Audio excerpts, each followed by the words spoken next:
Dizer que esse é um tema muito polêmico, bastante abrangente, tem muitas controvérsias, mas não contradição.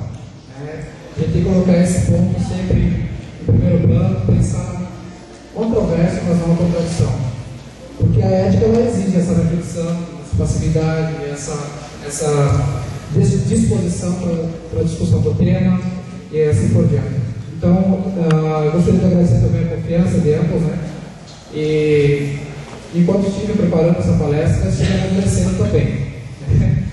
Foi excelente nesse sentido. Repensar minha postura de professor, repensar minha postura de cidadão, repensar minha postura de pai, de filho, de esposo. Enfim, a ética está presente em toda a nossa vida, é sempre presente. E como vocês podem ver, uma das missões de filosofia da instituição, ética e conhecimento. O conhecimento, quando você constrói, ele procura ser ético e ter ética. Então você percebe que há um comprometimento naquilo que você constrói. Então quando a gente fala, quando a gente cita palavras, autores, até um outro dia um aluno me cobrou, professor, não está sempre citando, está sempre citando o nome de outros filósofos, de outros autores, mas a gente está num ambiente onde existe esse conhecimento, esse embasamento, essa fundamentação técnica, teórica e científica. Então é importante sempre.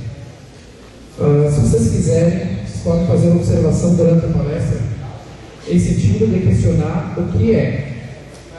No demais, eu peço para vocês que deixem as perguntas para o final da palestra e assim a gente pode dar uma sequência boa à palestra. Ok? Muito bem. Não esqueça desse carinha aqui, tá? Não esqueça dessa imagem. Eu mesmo fiz, eu mesmo desenhei. Muito sugestivo. Vocês vão lembrar depois no final o que isso quer dizer. Então, antes de falar de ética, nós precisamos, ou antes de entrarmos num debate, nós precisamos saber do que estamos falando. Qual é o objeto em questão? Então, o assunto em questão é a ética. Se eu estivesse em outro país, com certeza, e a filosofia tende a isso, não só por ser filósofo, mas de todas as instituições a qual se faz parte, de todas as organizações a qual se faz parte, elas tendem uma ética plural ou holística dentro da instituição. Agora, se nós não sairmos da instituição e pensarmos a ética, ela tem que ser mais universal. Então, se eu estivesse em outro país, eu teria que, primeiramente, ou conhecer o país, conhecer sua cultura, perceber esses códigos de linguagem, essa linguagem simbólica para tratar do tema. Então, existe daqui a parte de quem fala, principalmente, um comprometimento muito grande. Então, nós temos que ter consciência disso, usar a linguagem simbólica, do entendimento de todas as partes. Vocês percebem lá que na palavra todos, as envolvidas, existe o arroba. Eu sempre coloco esse arroba, todos, e depois, entre parênteses, as. Então, as mulheres, a questão, o gênero feminino fica sempre por depois. Eu não sei se tem uma professora de língua portuguesa aí para me ajudar a corrigir, mas pensando numa visão mais holística e não fazendo distinção de gênero, nós colocamos, eu preferi colocar arroba, certo? Então, nesse sentido. Usar o conhecimento para orientar e fundamentar a nossa prática. Então, se falar de ética, nós temos que entender que a ética é uma atitude, muitas vezes, de reflexão. Ela pensa a prática, isso já nós vamos ver. Ela pensa a prática. Então, toda a nossa ação ela é baseada num entendimento lógico, sucinto, num entendimento subjetivo, muitas vezes, para justificar a prática. Então, é a partir desse entendimento, a partir dessa teoria, dessas noções que nós temos referente ao juízo de valor, que nós orientamos nossa prática. Então, também não esqueçam disso no decorrer da fala. Conhecer a verdade teria como consequência inevitável agir bem. Esse é um pensador chamado Sócrates, eu sempre gostei dele, abordando nas primeiras aulas, nos primeiros minutos, porque Sócrates, em alguns doutores, hoje PhDs, eles questionam essa sabedoria de Sócrates. Né? A atitude que nós colocamos em filosofia de sábio é essa de reconhecer que muito pouco sabemos. Então vocês todos que estão sentados aqui talvez saibam mais que aquilo que vos fala, mas isso é uma atitude de sabedoria que talvez, no entendimento nessa relação, eu e você, nós podemos ainda aprofundar e melhorar o conceito. Então, há uma flexibilidade de ambas as partes. E Sócrates, nesse sentido, fez um papel maravilhoso. Na discussão, né, como seu interlocutor, ele se mostrava flexível, aberto. Essa atitude, primeiro, de será que eu sei? Ou de ceticismo, né, levava o interlocutor a um debate. E nesse debate chegava a um consenso universal. Ele sempre buscou uma essência, uma verdade das coisas. Talvez o conceito, a gente diz que esses filósofos da era clássica, eles se preocupavam muito com a questão da essência das coisas. Mas o que é essa essência das coisas? Para nós seria a ideia das coisas, né? A ideia das coisas. Então, nesse sentido, ele diz o seguinte, que quem conhece necessariamente age bem. Quem não conhece, a consequência é agir mal. Então, por exemplo, se você tem um conhecimento muito maior, aliás, vamos falar de hermafroditismo aqui, né? Se você sabe, né, a sua responsabilidade é muito maior do que quem não sabe. Então, vamos colocar uma placa lá, cachorro perigoso, né? Aí quem não sabe, ele diz, olha que placa bonita, que cachorro bonito, lá de repente passa, é mordido, né? Um exemplo contigo. E ao passo que o outro, pelo menos ele vai ler a placa, vai entender a placa, e se ignorá-la, ele terá por si uma responsabilidade muito maior. Então, quem conhece necessariamente tem de agir bem e corretamente, mas presta bem atenção, segundo aquilo que conhece. Né? Então, eu penso que o que Sócrates traz para nós é um embasamento, uma verdade, uma máxima que nós temos que colocar no primeiro momento para sermos pessoas éticas. Conhecer implica em agir bem, em agir corretamente. Então eu não posso ser responsabilizado por algo que eu não fiz, sem saber. Eu só posso ser responsabilizado mais, vamos dizer assim, mais, por aquilo que eu sei. Quem peca mais? Quem erra mais? Será o advogado ou o gari? Então eu não quero fazer distinção aqui de status social, de ocupação social, mas, convenhamos, o advogado ele entende muito mais a lei e ainda há uma controvérsia, não contradição, há uma controvérsia, né? Muitas vezes os advogados leem determinada lei e dizem, olha, isso para mim significa que, se chega no outro, diz, eu entendo a lei dessa forma. Então quer dizer, há controvérsia, né? Mas o intento principal, por exemplo, num júri é esse, chegar a um consenso de ambas as partes. Há controvérsias, mas ambas as partes estão ali dispostas ao entendimento, né? Então nós temos que levar em consideração essa questão também. Para algo ter determinado valor, tem que ser concebido como tal. Coitado do professor Adilson, às vezes, né, dos outros professores, eu parei com isso, eu desisti. Às vezes o professor, ou pensa você, quando quer convencer o pai e a mãe de alguma coisa, tu quer convencer ele de que você sair de determinado lugar e tem determinado valor, né? E por si só tem também uma justificativa nobre, né? Então o professor muitas vezes ele tenta fazer isso, né? Não tornar a disciplina que ele leciona vaidosa, mas ele quer convencer ambas as partes de que ela é importante, né?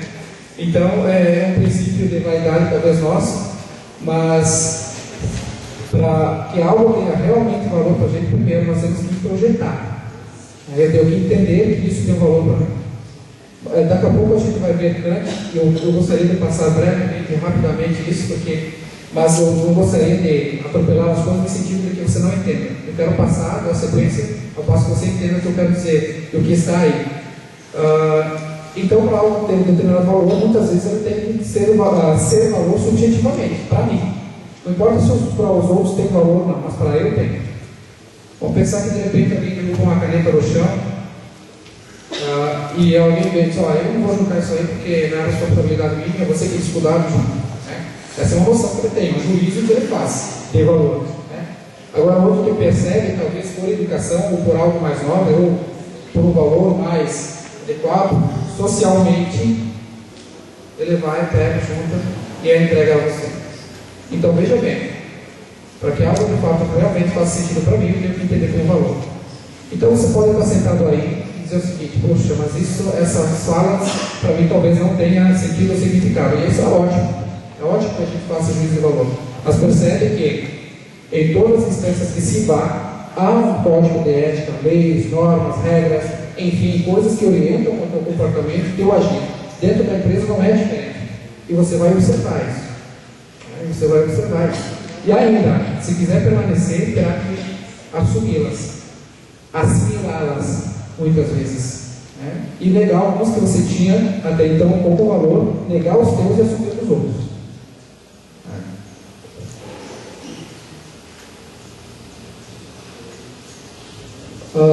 É preciso perceber e entender que na base de toda compreensão, portanto, está sempre a estrutura do entendimento sobre algo. Então, eu posso tentar provar para o outro que o que eu falo tem valor, mas se ele não entender muitas vezes a justificativa, como um Tomé, né? Se ele não entender muitas vezes a estrutura ou a justificativa real daquilo, como é e o porquê é, ele não vai admitir. Ele não vai admitir. Então, é outro ponto que nós temos que levar em consideração. Gostaria que você não esquecesse que isso que eu estou falando agora são princípios de valor. Princípios de valor. Certo? Então, é um termo que a gente vai usar no decorrer. Então, gostaria que você também não esquecesse. A palavra moral. Se vocês pesquisarem, eu até já comentei com duas turmas, se vocês pesquisarem na internet o significado de ética e moral, então vocês vão ver lá que elas são, lá por exemplo, como sinônimos, mas não são. Se fossem realmente sinônimos, parecidos ou iguais, não teria duas razões de ser, e também não teria etimologicamente dois assimétricos, distintos. Moral, então ela vem do latim, significa mores, morada, hábito. Então, quer dizer, pensa assim, eu procurei, tive ética 1 e ética 2 na faculdade, então para assimilar melhor isso, eu pensei o seguinte, preferi fazer a seguinte construção. Bom, se mos é morada, onde eu estou, se entende assim o modo de agir como correto. Então é uma estrutura, costumeira que se faz e um juízo que se faz segundo o próprio agir. Então, sobre a prática. A moral, então, ela tem mais a ver com a prática, o agir do humano, aquilo que é estar socialmente. A minha sogra vai chegar daqui a pouco, lá de São Paulo, e você quer um conflito maior nunca entre um casal com a questão cultural, também não tem. Tem gente que fala que a distinção entre idades é uma, mas eu penso que a questão cultural é muito maior, porque são valores distintos, ética distinta, moral distinta, comportamento distinto. Então a gente já teve alguns probleminhas, nós estamos procurando corrigir também. Tem que querer, se não quiser, perde. Dentro disso, dessa morada do agir, do que eu entendo como um princípio, uma prática efetiva, correta, você pergunta o seguinte: que valor escolher para a vida? Aí você vai relacionando isso à vida profissional. Também tem umas questões lá. Mas que valor escolher para a vida? Que tipo de ser humano devo ser nas minhas relações? Comigo mesmo, porque às vezes tem gente que não se respeita. Essa atitude ética. Teve uma professora que estava fazendo uma fala hoje, nós estávamos discutindo a questão da cultura afro-brasileira, e dia 20 agora de novembro é dia de consciência negra, e nós estamos trabalhando na escola segundo uma legislação, claro. Então ela estava fazendo um juízo da valor lá, dizendo o seguinte: olha, fulano, que o pessoal estava brincando, ela diz: olha, se você não se gosta, não tem por que o outro te respeitar. Então, que relação eu estabeleço com o meu corpo? Muitas vezes se você se prostitui, você muitas vezes se flagela. Então, pensar nessa relação comigo mesmo, vai ter uma relação de respeito ou não? Muitas vezes, com meus semelhantes, como é isso? Com a natureza, com o cosmos. o meio ambiente, as questões ecológicas. Então, tudo isso é colocado aí. Que tipo de atitudes eu vou praticar como pessoa e cidadão? Eu não sou o melhor cidadão a falar isso.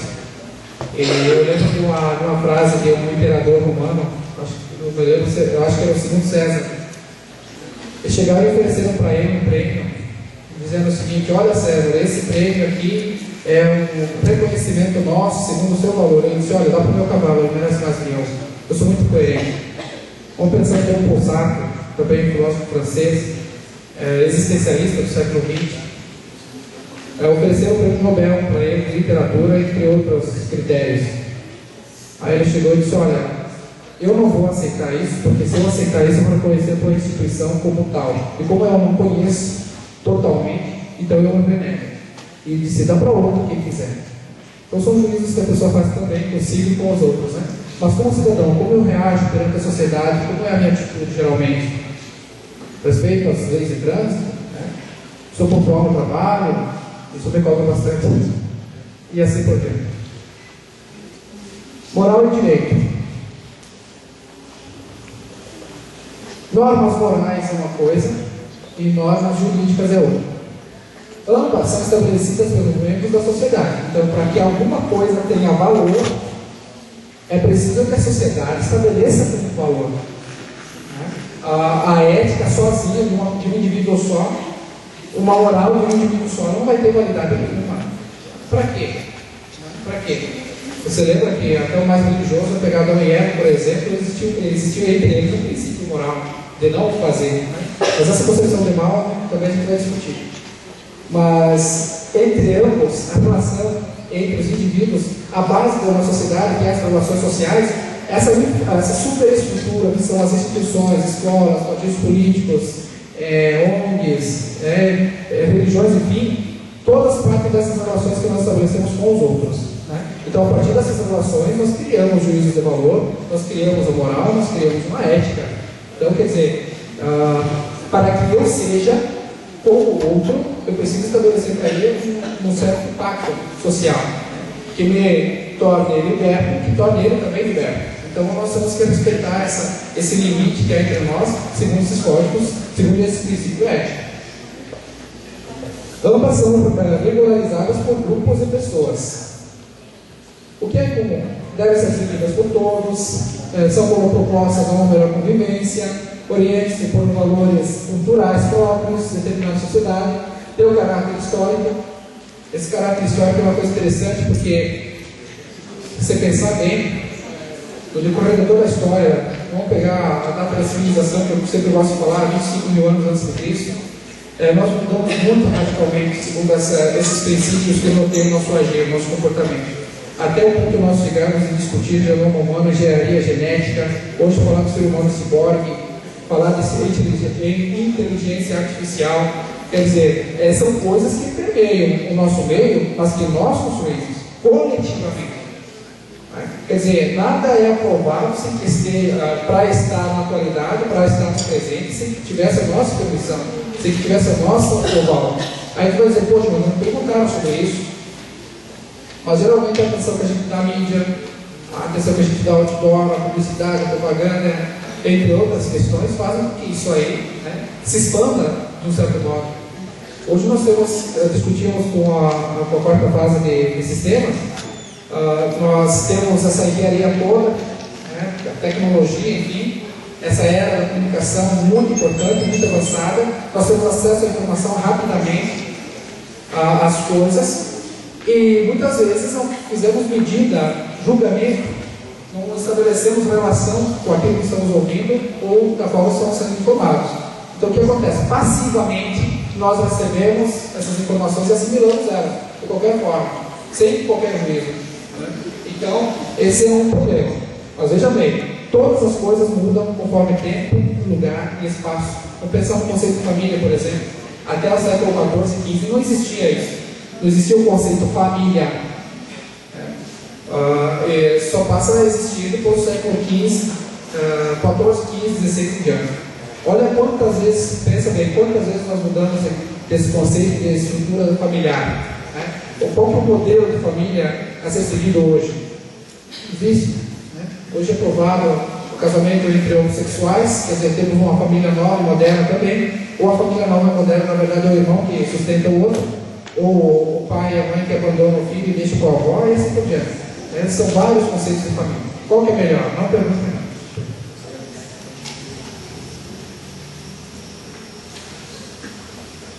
Existem as normas que são de convicção pessoal.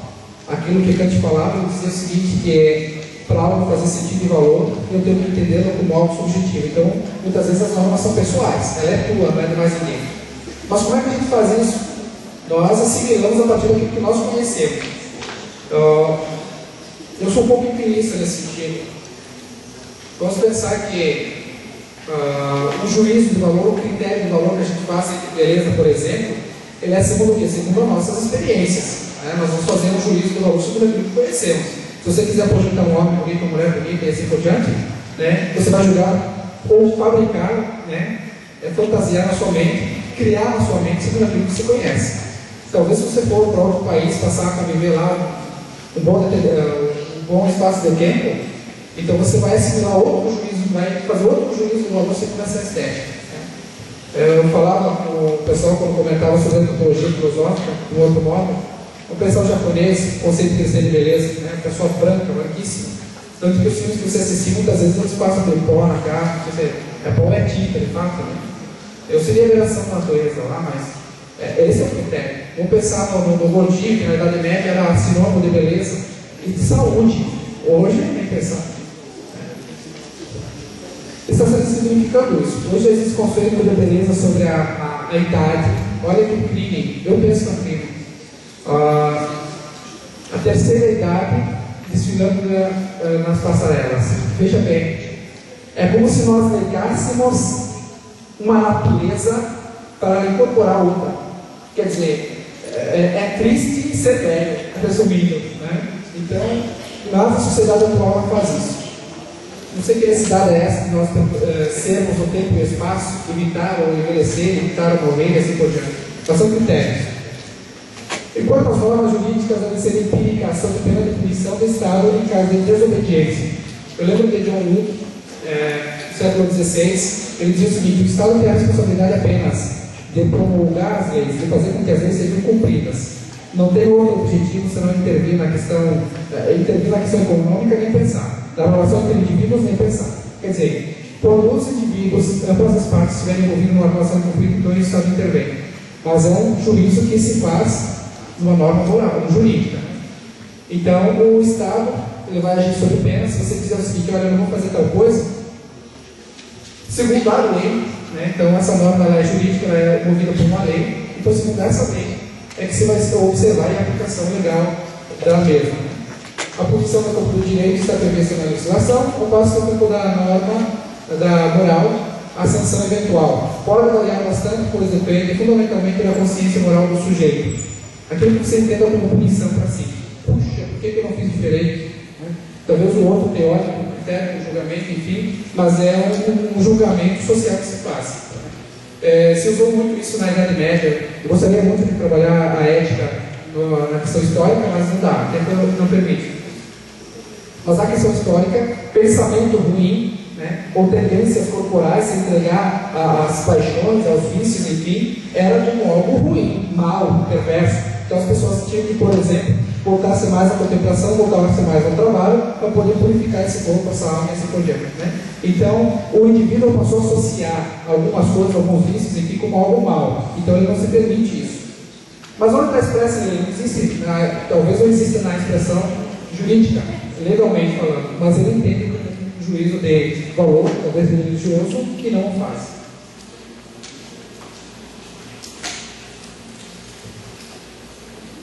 Vou passar esse, moral e liberdade. A questão da liberdade se discute muito em filosofia. Mas o que é a liberdade? Mas vamos pensar o seguinte: e consciência moral? O que é a consciência moral? É a tomada desse conhecimento. É a tomada do conhecimento. É aquilo que falava, dava exemplo da pessoa que não consegue, por exemplo, ler uma placa de aviso, enquanto que o alfabetizado sim. Então, aquele que lê, ele tem mais consciência moral. Aquele que sabe, aquele que entende, ele faz esse critério de valor, Então essa consciência moral ela é uma ação conforme aquilo que se entende. É tendo saber, juízo daquilo que está em questão. A capacidade, por exemplo, de observar a própria conduta, formular juízo sobre os atos, capacidade de escolher, o que inclui liberdade. Todos vocês aqui são livres. Todos. Mas em que sentido? O sentido de ficar, permanecer aí, por exemplo, o sentido de escolher talvez uma profissão. Aí você vai dizer, mas economicamente eu não posso. Está certo. Ele que eu falava sobre isso, que muitas das escolhas que nós fizemos é segundo o ambiente cultural, o contexto cultural, histórico no qual nós estamos vivendo. Então o meio interfere sim na nossa liberdade. Mas essa consciência ou essa liberdade, essa consciência moral, ela tem sempre uma sanção negativa ou não. Vai depender de como você responde à situação do momento que você está vivendo, ao problema e assim por diante. Então, sobre determinada situação, conforme a tua reação, é uma sanção negativa para tal, mas você vai responder a essa sanção negativa livremente. Ninguém pode ser culpado por algo que não fez livremente, por exemplo. Existem as escolhas morais, as condutas dos indivíduos que podem variar entre dois extremos, o consentimento e a negação moral vigente. Por exemplo, culturalmente, vamos pensar que essa é uma cultura tradicional, onde se permita, por exemplo, o casamento antes da união, antes de eu ir morar junto, por exemplo. Mas esse casal decide o seguinte: não vamos fazer. Qual que é a consequência disso? Uma sanção negativa, talvez a família, ela não vai ser vista bem socialmente, mas pense em outras coisas. Pense na empresa, talvez. Eu lembro de alguns cobradores de ônibus que foram fazer uma festa, mas o coleguinha quis fazer chantagem, então ele filmou essa festa, o pessoal dançando com a roupa da empresa em determinado lugar, bebendo. E esse vídeo foi parar na internet. Adivinha o que resultou? A demissão de ambos.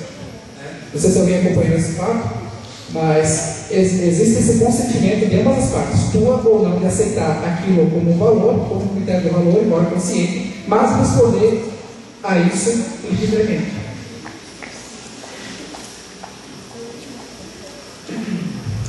Essa ética na contemporaneidade, então, podando todos os passos, talvez históricos da ética, está fundamentada no homem concreto, a origem dos valores e das normas morais.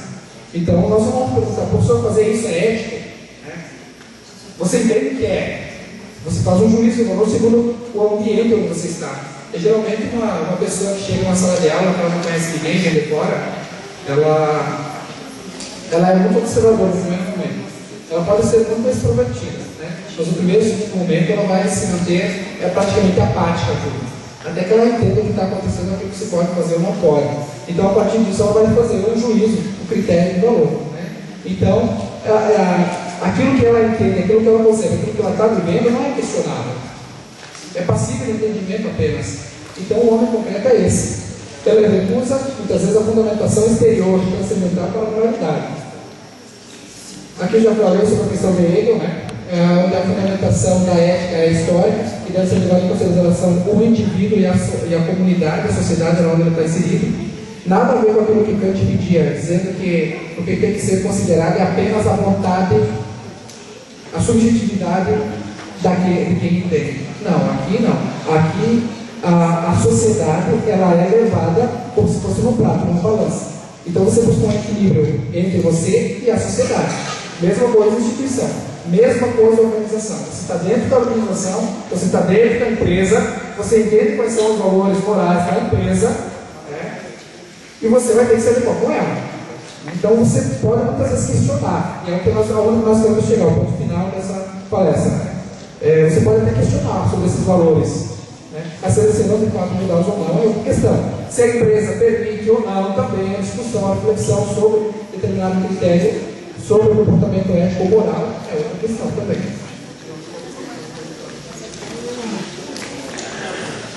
Para Marx, alguns entendem que eu sou marxista, mas para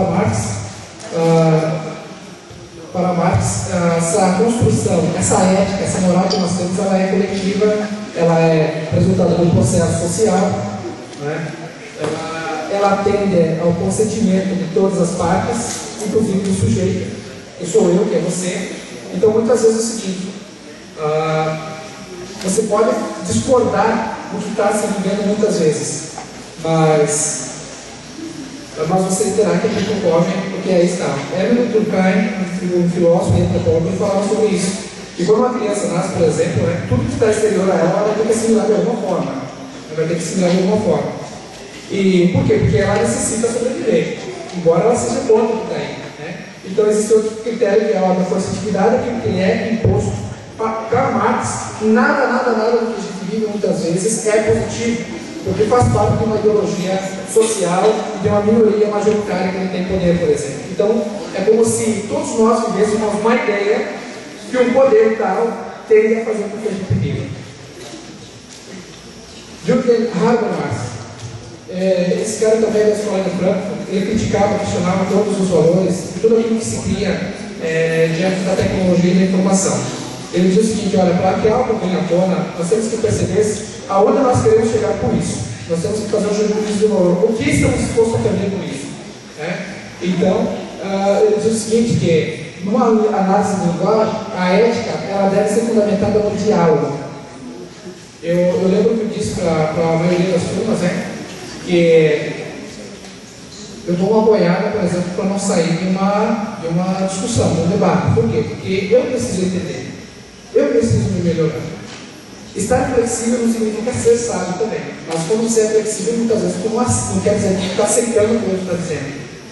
Mas se ambos estão sentados numa roda, numa discussão, e procurando melhorar determinado comportamento, então se entende que ambos são seres éticos e morais em sentido de criar um diálogo e consenso entre os sujeitos.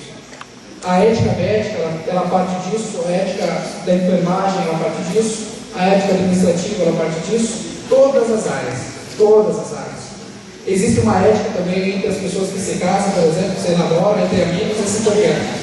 Mas olha só, ela é para Jürgen Habermas, ela tem que ser fundamentada necessariamente no diálogo e no discurso.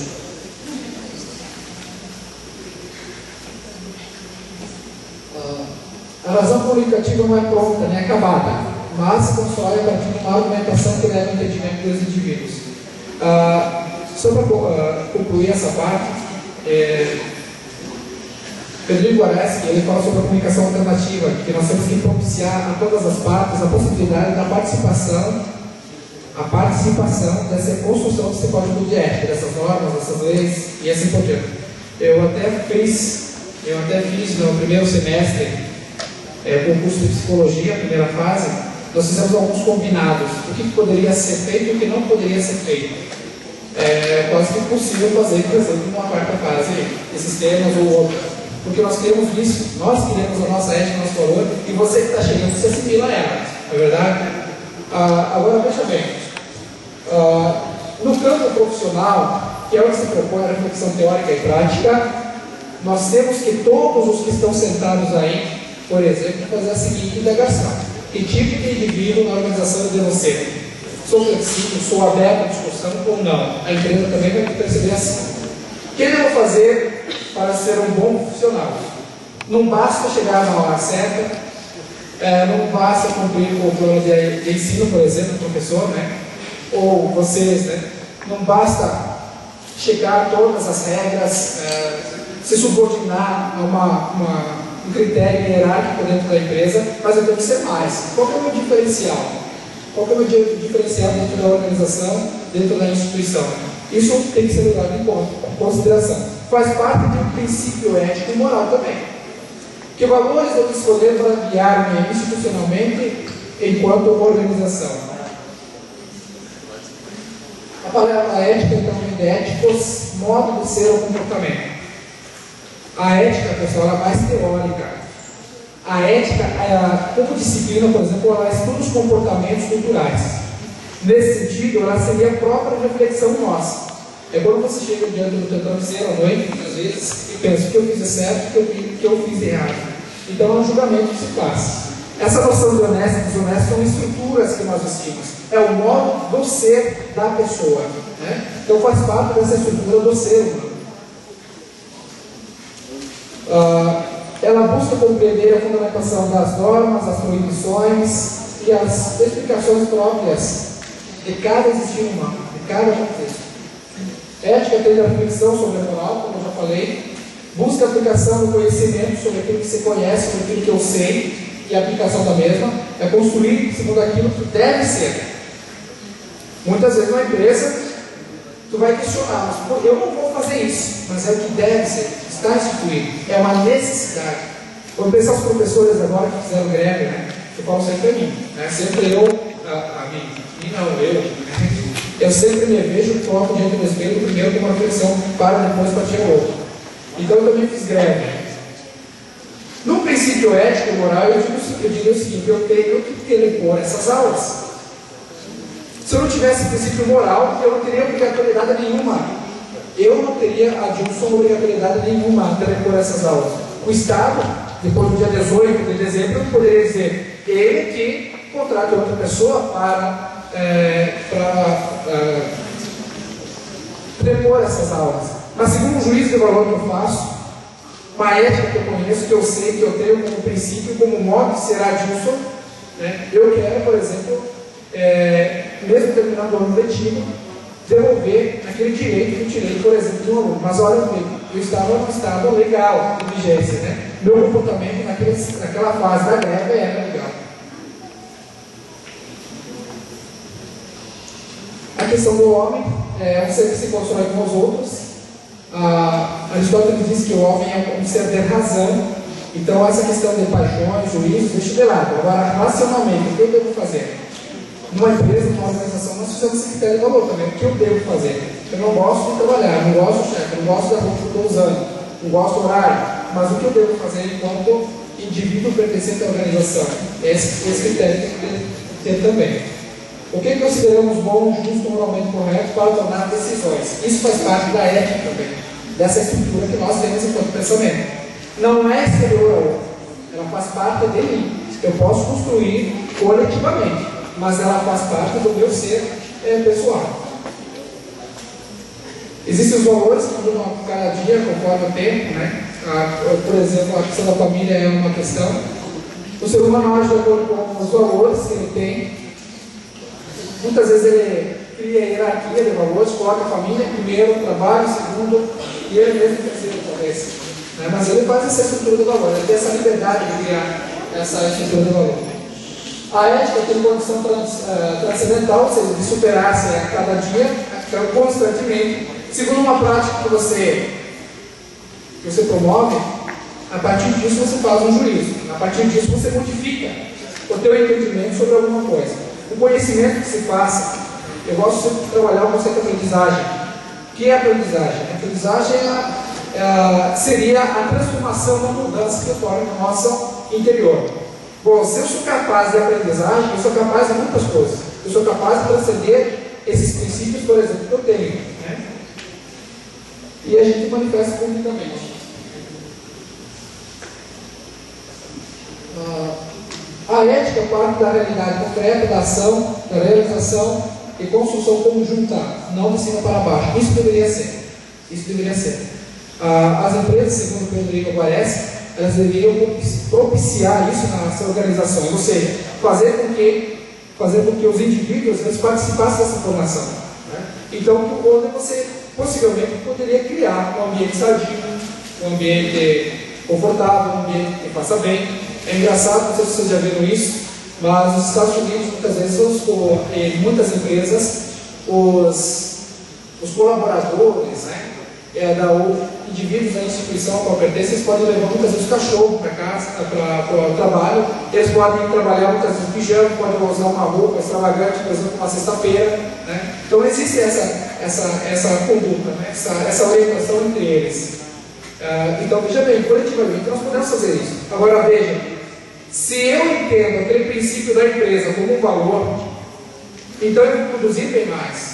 Então eu não vou questionar. Então eu vou ser passivo muitas vezes das coisas, em sentido positivo, e produzir de modo positivo também. Tá? A relação entre empregador e empregado ela não será tão desgastante também. É uma reflexão sobre as ações no exercício da profissão. E aí vem algumas questões, porque essas poucas, né, eu teria aí como critério umas 200, talvez. Mas veja bem, estou sendo bom profissional, estou agindo adequadamente, realizo de modo correto minha atividade, procuro ser melhor a cada dia, esse é o critério também. Me atualizo.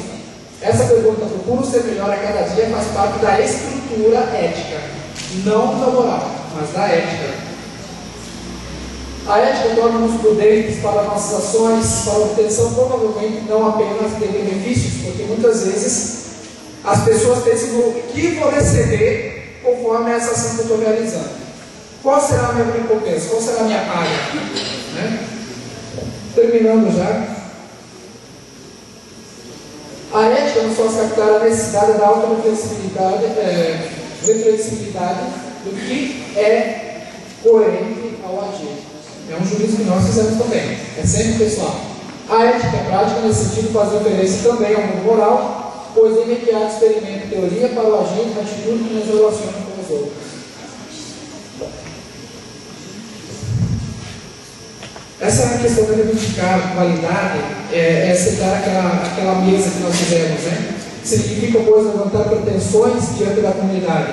É aquilo que eu dizia. Se você quer mudar determinado critério, mudar determinada conduta, mudar determinado código de ética que você tem por valor absoluto, então você tem que saber que tudo aquilo que você está expondo, ela inclui uma responsabilidade, ela inclui uma consequência. Então, lembra do que a gente falava sobre a questão da liberdade? Tudo que eu faço é livremente, porém, eu terei que arcar com as consequências. Né? Então, nesse sentido, reivindicar validade significa estar aberto ao que a comunidade diz. Muitas vezes a gente fala o que não quer, ou fala o que quer e ouve o que não quer. Quem não ouviu essa frase aí, por exemplo? Né? Então, se você está disposto a uma discussão, saiba, você está exposto a toda a comunidade. Né? Você está exposto a toda a comunidade. O indivíduo passa a pessoa ética do discurso, terá que considerar em princípio o seu ato de pensar e não enganar-se. Aquilo que nós dizíamos, não entrar em controvérsia.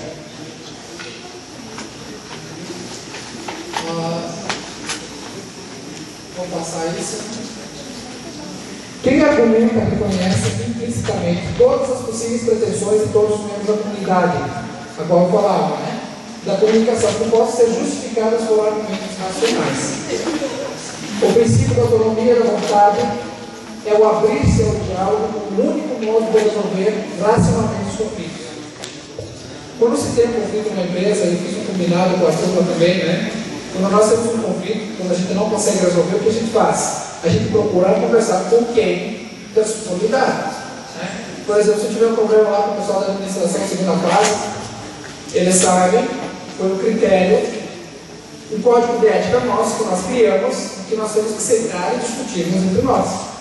Se nós não conseguirmos, o que é que vamos fazer? Vamos buscar o coordenador. Se o coordenador não resolve, nós vamos buscar o reitor para a reitoria e assim por diante. Até chegar talvez naquele que é responsável juridicamente, se é uma questão de ilegalidade perante uma sociedade. Então tem toda uma consequência por detrás dessas ações.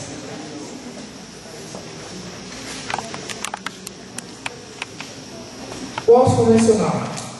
Quando a gente está terminando um debate e a gente chegou a um consenso, se supera critérios da moral convencional, se responsabiliza pelas consequências da aplicação nela. Então, veja bem, nós sentamos, segunda fase lá, administração, nós sentamos, nós discutimos fizemos alguns combinados, que seriam um código de ética, e quem o ferir está sujeito à punição. Né? Então, quer dizer, depois daquilo tudo que foi convencionado entre ambas as partes, fica então a responsabilidade de observar, da observância. Certo? Então, a prática que se faz em cima disso é a consequência da nossa obsessão, da nossa, da qual a gente tenderá, se não observância. Pensar em uma ética profissional significa ter e estar aberto no sentido de compreender para onde e de onde, talvez a gente colocaria entre outros porquês aqui, a percepção do dever assumir o seu passado e o dever da responsabilidade para projetos futuros. Né? Então, no ser profissional, nós pensamos para quê, por quê, o que se pretende e assim por diante. É preciso que se entenda que a ética profissional deveria ser construída socialmente. Essa é uma ideia muito grande que a gente quer. Vamos pensar na instituição, por exemplo, o ENC. O que vocês acham de repente a gente chegar no início do ano, final do semestre, e dizer, olha pessoal, vamos agora sentar e discutir esses princípios éticos que nós temos para melhor organizar a instituição. O que aconteceria? Uma grande confusão, talvez. Então, se a gente se elenca, né, se faz uma estrutura hierárquica, e segundo essa estrutura hierárquica legal, né, que tem um valor legal, ela cria esses códigos, pensando a felicidade, pensando a realização plena de todos os que fazem parte dela. Tem que ser pensado no indivíduo enquanto organização. Nós falamos lá em administração, né, a questão de Friedrich Nietzsche, que ele coloca muitas vezes a empresa tão racional, movida pelo espírito apolíneo, que significa Deus grego, né, que ela esquece do indivíduo enquanto cidadão, enquanto pessoa. Então é preciso pensar esse indivíduo enquanto pessoa, né, para que a gente possa, de fato, ser plenamente produzido em mais. Então ele diz o seguinte, que talvez no consenso da empresa, pensar na pessoa em vez de pensar no produto, ou pensar numa peça de engrenagem, pensar nas condições de trabalho que ele tem, talvez espaço, talvez refeições, salário, inclusive, seria muito conveniente para uma produção positiva, né? E o indivíduo a mesma questão. Nesse intuito, nós teremos a relação ganha-ganha dentro da instituição. Né? É necessário que construa um agir bom, agradável, aprazível, aquilo que também nós falávamos.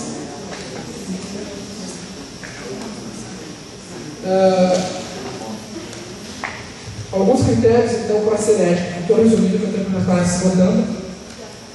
Ter competência, ter técnica, ser aberto, flexível, respeito às pessoas, boas maneiras, responsabilidade. Tem um autor que diz o seguinte, olha, eu posso não concordar com o que você diz, mas eu vou morrer defendendo o teu direito de dizer. Essa é uma questão de respeito entre todas as partes. Os ouvintes que estão aí, por exemplo, na sua casa, no seu ambiente de trabalho, enfim. Então veja bem, guarda bem isso. Eu posso não concordar com o que você diz, mas vou morrer defendendo o teu direito de dizer. É estar aberto, flexível, entre outras pessoas. Não devemos normatizar a natureza técnica do trabalho. O que significa isso, será? Alguém arrisca? Não devemos normatizar a natureza técnica do trabalho.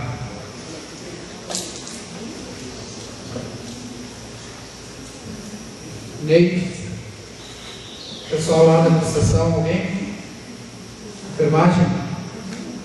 Sistemas aqui, fácil, né? Sexta? O que significa será essa frase aí? Significa que é natural da pessoa que impor uma norma que seja igual.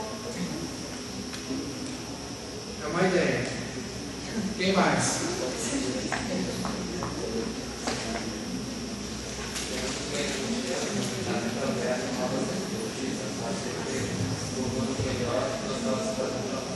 Ótimo. Veja bem, não devemos normatizar. Como a gente torna normal determinadas atividades, o que acontece? Você banaliza. Eu comentava sobre um vídeo que eu vi no YouTube, se vocês pesquisarem lá, Ética, Praia Vermelha, Rio de Janeiro. Se vocês olharem lá, vocês vão ver que um cinegrafista amador lá, ele gravou, fez uma filmagem de um casal que ia lá para a praia, fazer uma excursão, turismo, e aí, posando para a foto lá, tinha um corpo estendido lá no chão com uma lona preta por cima. Então veja bem, o que é espantoso aí? Espantoso de duas pessoas olhar para o corpo lá morto, estendido, né? E agir como se aquilo fosse a coisa mais natural do mundo. Como a coisa mais natural do mundo. Como eu comentei com um aluno, dizer o seguinte, olha, tu sabia, passou outro dia na reportagem que uma médica colocou seringas sobre o muro, contaminadas com HIV, para que as pessoas não assaltassem ela. Desculpa, ela disse, tá, mas não tem problema, ela tem que proteger o que é dela. Veja bem, uma conduta de um médico estricto, né, destante consciente, né, de uma mentalidade, como é que a gente poderia chamar isso de ter uma consciência sã no caso mesmo, né? Será que eu faria isso? Então, olha só, não normatizar a natureza técnica do trabalho seria necessariamente isso: transcender, superar, pensar constantemente a felicidade, a boa convivência, o respeito entre todas as partes dentro do ambiente da qual se faz parte e aquele a qual se representa. Certo? O homenzinho ali significa justamente isso, né? Olha, fechando ou não, está olhando para trás, está andando, mas cuidando do seu olhar. Será que eu fiz algo de errado? Repensar a prática, agir, reconstruir, transcender-se constantemente. Esse é o intento da ética profissional que deve ser em todos os parâmetros da nossa vida. Seria isso da minha parte. Muito obrigado pela atenção.